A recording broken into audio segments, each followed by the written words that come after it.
For this machine, you unlock it. The bags in here is just like the Gatorade, you screw them on. When you install a new bag, you have to switch it to prime. It's the right click, and then you'll pull the levers till the syrup comes out.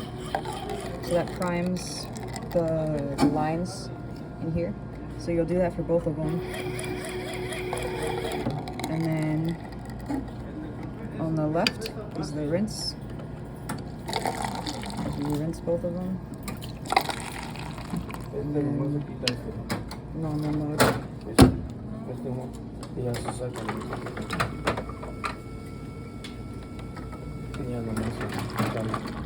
it for that one.